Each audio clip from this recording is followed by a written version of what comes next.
एक तरफ चीन और ताइवान की लड़ाई एक सीढ़ी और ऊपर चढ़ रही है, तो वहीं दूसरी तरफ ताइवान ने कुछ ऐसा कर दिया है जिसके बाद चाइना को समझ में आ गया है कि सिर्फ साई वेंग नहीं, इसके बाद भी ये लड़ाई जारी रहेगी। बौखला गया है चाइना। जानेंगे जियोपॉलिटिक्स में क्या कुछ चल रहा है, पर उन सब के बीच में सबसे बड़ी खबर, भारत से आखिरकार WFP ने क्या मांगा है। पाकिस्तान की तो बल्ले बल्ले हो गई है। पाकिस्तान इस वक्त ठीक ठाक मुनाफा कमा रहा है। जियोपॉलिटिक्स में धमाल मचा हुआ है। आइए जानते हैं इन खबरों को विस्तार से। ताइवान की जो राष्ट्रपति है ना, साई वेंग, इनके आने के बाद ही चाइना के खिलाफ ताइवान इतना ज्यादा प्रखर होकर बोलने लगा। साई ने जिस तरीके से ताइवान को एक स्वतंत्र देश घोषित करने की बात कही, इससे पहले चाइना यही सोचा करता था कि कभी भी ताइवान को हासिल करने के लिए उसे बहुत ज्यादा बल प्रयोग नहीं करना पड़ेगा। अगर असलियत में समझेंगे तो चाइना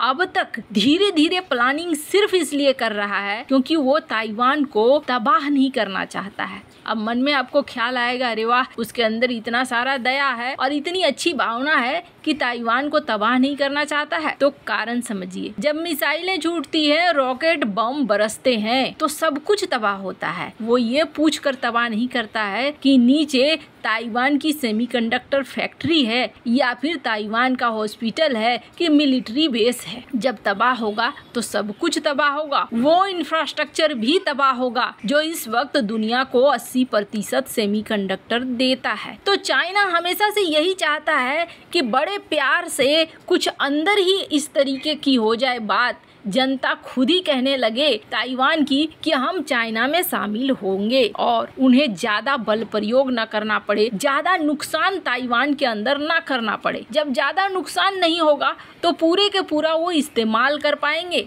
जैसे हमने हांगकांग को देखा कि हांगकांग को उन्होंने एक ऐसे राज्य के रूप में लिया था जिसको कहा था कि उनको 50 साल मौका मिलेगा अपने हिसाब से शासन करने का, अपने हिसाब से कानून बनाने का। एक झटके में सब कुछ हटा दिया। हांगकांग में कोई बर्बादी नहीं की। क्यों? क्योंकि हांगकांग एक बड़ा बिजनेस हब बन चुका था। तो ताइवान को लेकर भी चाइना के प्लान कुछ ऐसे ही हैं। पर साई जब से आई, साई ने ताइवान को एक अलग देश की बात कहना शुरू कर दिया। जनता में भी ये अलग अलग भावना आने लगी कि नहीं नहीं, हम तो आजाद ही ठीक हैं, हम चाइना की तरह नहीं बनने वाले हैं। चाइना के मन में अब ये है कि अगर साई जाएंगी, कोई नया आएगा तो फिर ऐसा कुछ नहीं होगा। और कहीं न कहीं आरोप उस पर लगते रहे हैं कि साई वेंग के जगह ऐसे शख्स को चाहता है चाइना जो शख्स उसके हिसाब से चले। और आपको बता दें, उसके इस सारी सोच पर पानी फिर गया है क्योंकि ताइवान के इस वक्त के उपराष्ट्रपति और राष्ट्रपति पद के उम्मीदवार हैं विलियम लाई, और विलियम लाई पहुंच गए हैं अमेरिका। अमेरिका की यात्रा से ड्रैगन भड़क गया है और उसका कहना है कि तुम जो ये कर रहे हो ये बहुत गलत कर रहे हो। चीन का ये कहना है कि हम देख रहे हैं तुम कहां कहां जा रहे हो, क्या क्या कर रहे हो, लेकिन ये जो तुम कर रहे हो इसका तुम्हें फल भुगतना होगा। पर आपको बता दें, चाइना अंदर से कहीं न कहीं इस चीज को लेकर टेंशन में जरूर है कि साई वेंग के बाद भी जो उत्तराधिकारी आने वाला है वो उनके रास्ते पर चलने वाला नहीं है। कहीं न कहीं अमेरिका का प्रभाव उनके उत्तराधिकारियों पर भी दिखेगा। खैर, ताइवान चीन का मामला इतनी आसानी से हल तो नहीं होगा क्योंकि ताइवान के पास जो चीज है वो दुनिया के हर देश को इस वक्त चाहिए, जो भी खास तौर पर सुपर पावर देश बनने की इच्छा रखते हैं या पहले से बने हुए हैं। सेमीकंडक्टर वो चीज है जो सब कुछ लगभग कंट्रोल कर रहा है आज की दुनिया में, और ताइवान की सुरक्षा, रक्षा और दोस्ती के लिए जो इतने सारे आप देख रहे हैं ना, ये सब कारण है सिर्फ और सिर्फ सेमीकंडक्टर की इंडस्ट्री। खैर, जहाँ एक तरफ ये सब कुछ हो रहा है तो वहीं दूसरी तरफ पाकिस्तान की इस वक्त तो मौज आ गई है, लेकिन ये मौज भारत की वजह से आई है। हुआ ये है कि भारत ने नॉन बासमती चावल पर लगा दिया है एक्सपोर्ट पर बैन, और इस बैन के बाद दुनिया भर के देश जो चावल खरीदना चाहते हैं वो सेकंड ऑप्शन की तलाश कर रहे हैं। अब सेकंड ऑप्शन में इस वक्त पाकिस्तान में बहुत ज्यादा चावल हुआ नहीं है। हैं क्योंकि ये भी बाढ़ और हीट वेव से प्रभावित रहे हैं। पर फिर भी पाकिस्तान ने इस वक्त एक्सपोर्ट पर बैन नहीं लगाया है और भारत के एक्सपोर्ट बैन लगने का असर ये हो रहा है कि पाकिस्तान को ऊंची कीमत में आसानी से ग्राहक मिल रहे हैं। खैर, ये तब तक सही है जब तक आपके अपने घर में खाने के लिए पर्याप्त मात्रा में हो। कहीं ऐसा न हो कि बेचने के चक्कर में लास्ट में फिर मांगने की नौबत आ जाए। ऐसा मैं क्यों कह रही हूँ? ऐसा इसलिए कह रही हूँ क्योंकि इस वक्त आप देखेंगे तो वियतनाम,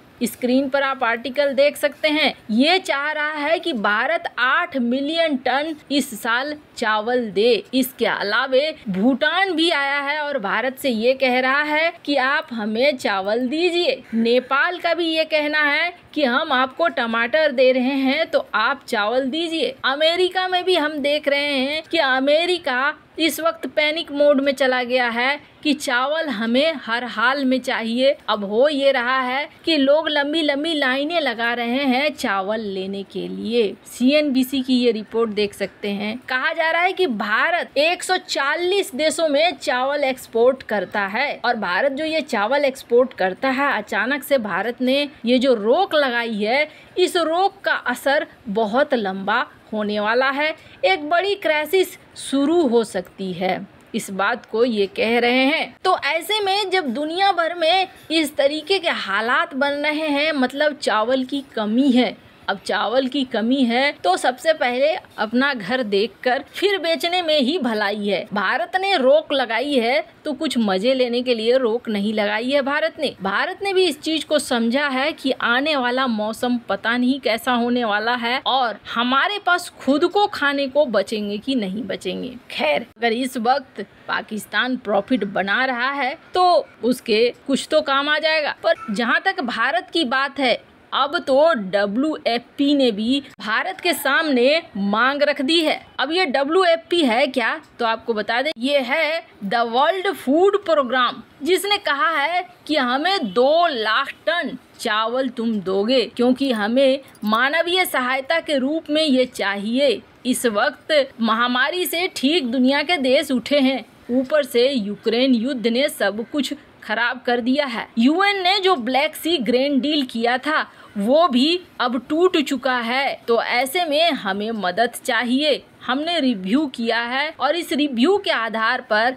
हमें 2 लाख टन चावल चाहिए, ये आप हमें दो। स्क्रीन पर मिंट की आप रिपोर्ट देख सकते हैं। भारत से इन्होंने ये रिक्वेस्ट की है कि आप हमें 2 लाख टन चावल दो ताकि हम लोगों में बांट सके जहां जहां जरूरत हो। खैर, ये जो स्थिति पैदा हुई है, ये स्थिति कहीं ना कहीं ग्लोबल वार्मिंग और रूस यूक्रेन के युद्ध की वजह से भी सामने आई है। वैसे आपको क्या लगता है, भारत जो बैन लगा रहा है क्या वो सही है या नहीं है? कमेंट कर अपनी राय जरूर बताएं। जल्द मिलते हैं अगली वीडियो में नई खबर के साथ।